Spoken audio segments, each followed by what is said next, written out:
transmitter is one of the most important parts of RC flying. It defines how much control we have and how confident we are in the link with our model. Today, we are taking a first look at RadioMaster's latest flagship, the TX16S MK3 MAX.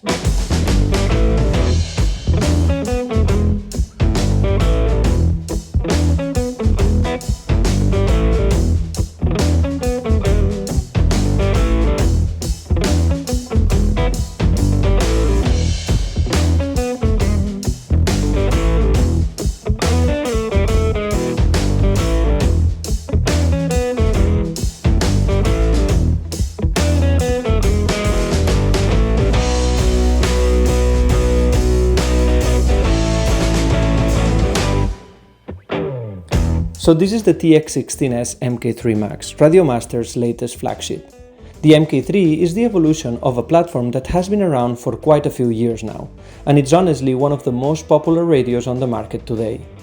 With this version, we are getting some important updates: new precision gimbals, integrated express ELRS system with Gemini dual bind capability, a new touchscreen, and improved ergonomics.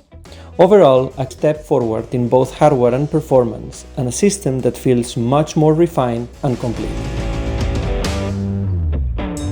Up until now, RadioMaster has been especially strong in the drone world, but with their latest releases, they are clearly pushing more into the fixed-wing side of the hobby. In this video, we are taking a first look from that perspective, with a focus on aerobatics.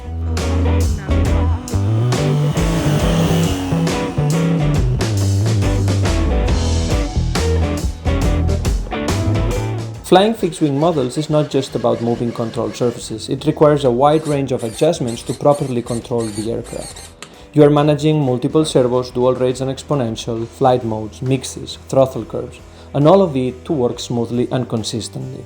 And when it comes to aerobatics, and especially competition F3A or IMAC, the level of precision required becomes much higher.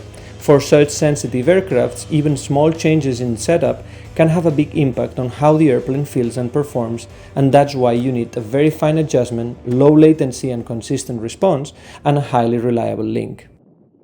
It's common to see high-end radios being used in F3A and IMAC. They are usually based on proprietary closed software and dedicated link systems, whether 2.4 GHz, 900 MHz, or a combination of both.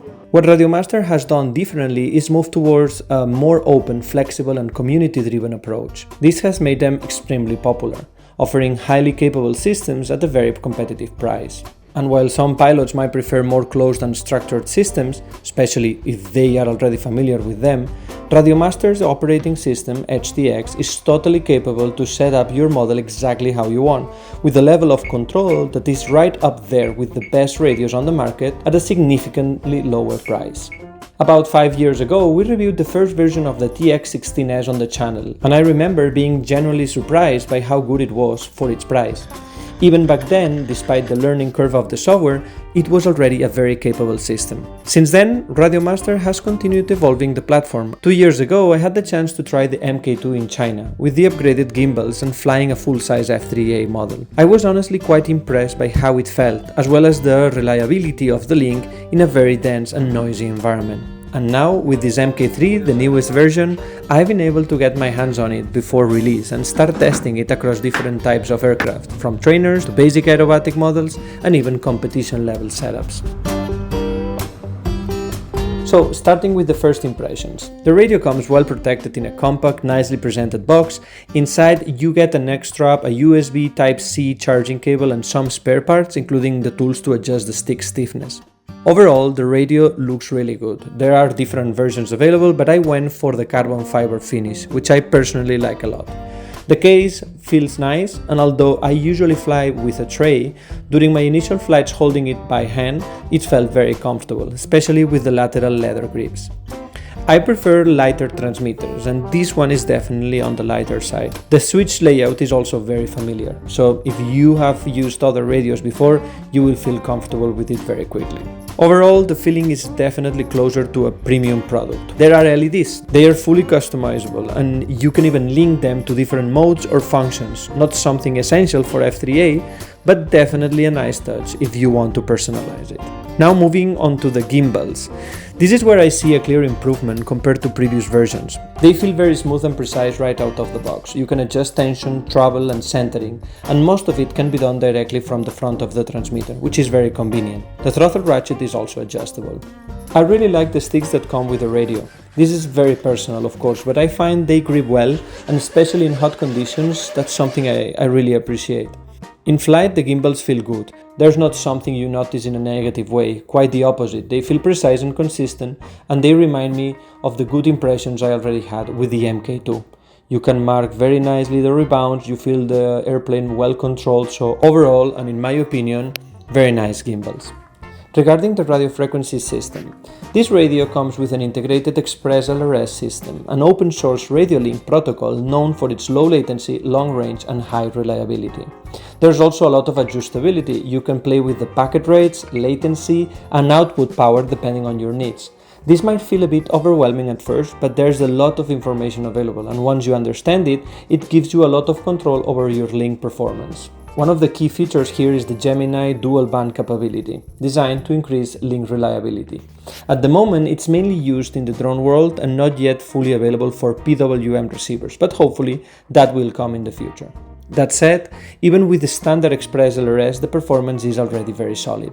In terms of real flying feel, honestly everything feels very solid. The response is quick, consistent and predictable. There's nothing that stands out in a negative way, which is exactly what you want. It gives confidence, and with telemetry you can monitor your link quality and set alarms if needed. Now about EdgeTX. This is where things get very powerful but also quite complex at the beginning. To be honest, when you start it can feel overwhelming, and you will likely need some time or tutorials to understand how everything works, especially if you are coming from a more structured system with predefined functions. But once you get familiar with it, you realize how capable it is. You can configure pretty much everything: dual rates expos, throttle curves, custom mixes, logical switches, snap roll setups, alarms, basically anything you can imagine. For F3A in particular, I've been able to fully match my current setup without any limitations. I can run symmetric and asymmetric dual rates and expos, set up different flight conditions for normal flight, spins, snap rolls, automatic snap rolls with switches or using logics, and create pretty much any mix you need: rudder to elevator, rudder to aileron, throttle to elevator, everything is there. Sometimes you do miss having some pre-programmed mixes like in more closed systems, but they are completely manageable, and once you get used to the logic, it actually becomes very powerful. We will create more videos to see more in detail each part of how to program an F3A, but to be completely honest with you guys, I'm still on that learning curve, trying to learn to optimize my models, to organize it in a more clean way, and hopefully with all these videos I can also learn more and provide useful and helpful information if you decide to try one of these radios. What I can tell you is that when it clicks, it becomes much more intuitive and efficient, but getting there takes some time. The receiver I'm using for all my setups is the ER8. This is a PWM receiver based on Express ELRS system, so you get a very solid link with low latency and strong signal quality. It supports up to 8 PWM channels, which is ideal for F3A setups, where you want direct individual connections to each servo without adding complexity. It also features dual antenna for better link quality and built-in telemetry, so you can monitor receiver voltage. RadioMaster has also released a new pack of sensors that are very interesting and that we will bring to the channel in future videos. But going back to the receiver, overall it's a very clean, reliable solution that fits perfectly with the kind of flying I do. Simple setup, simple binding process, and really easy to use. So overall, I think RadioMaster has done a really solid job with this MK3.